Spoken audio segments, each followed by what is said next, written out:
Hello વિદ્યાર્થી મિત્રો, ચાલો તો આજે આપણે ધોરણ 6 માં લેસન નંબર 4 કરતા જાળ કરોળિયો આ કવિતા શીખવાના છે. અહીં ચિત્રમાં આપણને દાદા, મોન્ટુ અને જુહી દેખાય છે. એકવાર મોન્ટુ અને જુહી બાગમાં એક વાંદરાનું બચ્ચુને જોઈ છે. એ વાંદરાનું બચ્ચું વારે ઘડી ઝાડ પર કૂદકા મારીને ચડવાનો પ્રયત્ન કરતું હતું. એ જોઈ એ લોકો રહ્યા હતા. દાદા કહે, જુઓ બાળકો, આ વાંદરાનું બચ્ચું કૂદકા મારીને પણ ઝાડ પર ચડવાનો પ્રયત્ન કરી રહ્યું છે.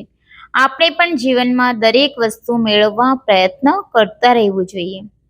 ત્યારે મોન્ટુ અને જુહી કહે, હા દાદા, અમને શાળામાં કરોળિયાના કાવ્યમાં પણ આવી જ વાત કરી છે. ચાલો હું તમને કાવ્ય સંભળાવું. તો ચાલો કાવ્યની શરૂઆત કરીએ. કરતા જાળ કરોળિયો ભોય પડી પછડાય, વણ તૂટેલે તાતણે ઉપર ચડવા જાય. મહેનત તેણે શરૂ કરી ઉપર ચડવા માટે, પણ પાછો હેઠો પડ્યો ફાવ્યો નહીં કો ઘાટ. એ રીતે મંડી રહ્યો ફરી 2-3 વાર, પણ તેમાં નહીં ફાવતા ફરી થયો તૈયાર. હિંમત રાખી હોશથી ભીડ્યો 6ઠી વાર, ધીરજથી જાળે જઈ પહોંચ્યો તે નિર્ધાર.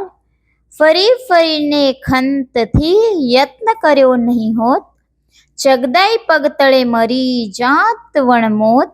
એ રીતે જો માણસો રાખે મનમાં ખંત, આળસ તજી મહેનત કરે પામે લાખ અનંત. આ કવિતાના રચેતા છે દલપતરામ. પહેલી 2 લાઈનમાં કહેવામાં આવ્યું છે કે કરતા જાળ કરોળિયો ભોય પડી પછડાય, વણ તૂટેલે તાતણે ઉપર ચડવા જાય. કરોળિયો એટલે કે સ્પાઈડર આપણને ચિત્રમાં દેખાઈ રહ્યો છે. એ કરોળિયો એનું જાળ બનાવવા માટે, એનું ઘર બનાવવા માટે અનેક વાર ભોય એટલે કે જમીન પર પડી જાય છે. એનું જાળ બનાવતા અનેક વાર વારંવાર એ નીચે પડી જાય છે. વણ તૂટેલે તાતણે ઉપર ચડવા જાય. એનું જે જાળું છે એ વારંવાર તૂટી જાય છે, તો પણ એ તૂટેલા તાતણા ઉપર ચડીને એનું ઘર તરફ પાછો જાય છે. ઉપર ચડવા માટે એ પ્રયત્ન વારંવાર કરતો રહે છે. મહેનત તેણે શરૂ કરી ઉપર ચડવા માટે, પણ પાછો હેઠો પડ્યો ફાવ્યો નહીં કોઈ ઘાટ. એને મહેનત એકવાર પડે છે તો પણ એ પાછો મહેનત કરે છે, ઉપર ચડવા માટે પ્રયત્ન પાછો કરે છે, પણ એમાં પણ એને પાછો કોઈ રસ્તો મળતો નથી અને કોઈ તરફથી એને ઉપર ચડવા માટે ફાવતું નથી. પાછો એ નીચે પડે છે, છતાં એના પ્રયત્ન વારે ઘડીએ ચાલુ જ હોય છે. એ રીતે મંડી રહ્યો ફરી 2-3 વાર.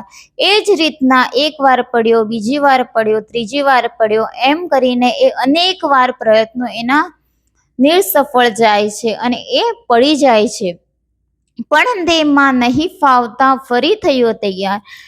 નીચે પડી જાય છે તો પણ એ પાછો ઉપર ચડવા માટે તૈયાર થઈ જાય છે. હિંમત રાખી હોશથી ભીડ્યો 6ઠી વાર.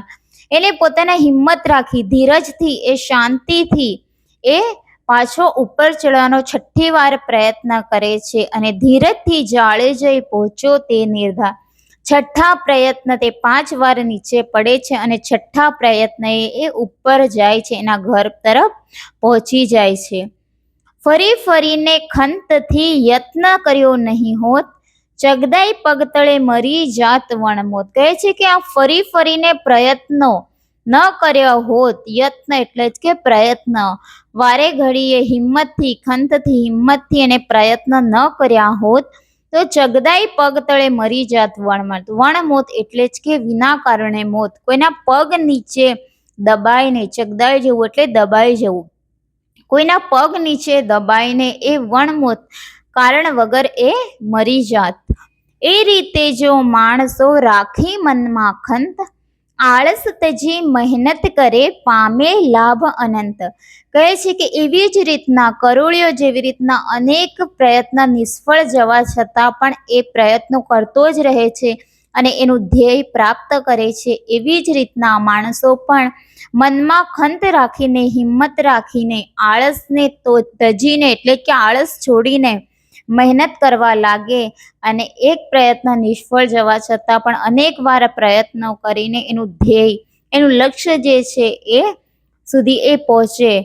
મહેનત કરવાથી જ આપણને ફળ પ્રાપ્ત થાય છે. તો પામે લાભ અનંત, તો જ આપણે સક્સેસ થઈએ છીએ. આપણે હંમેશા પ્રયત્નો કરતા જ રહેવું જોઈએ.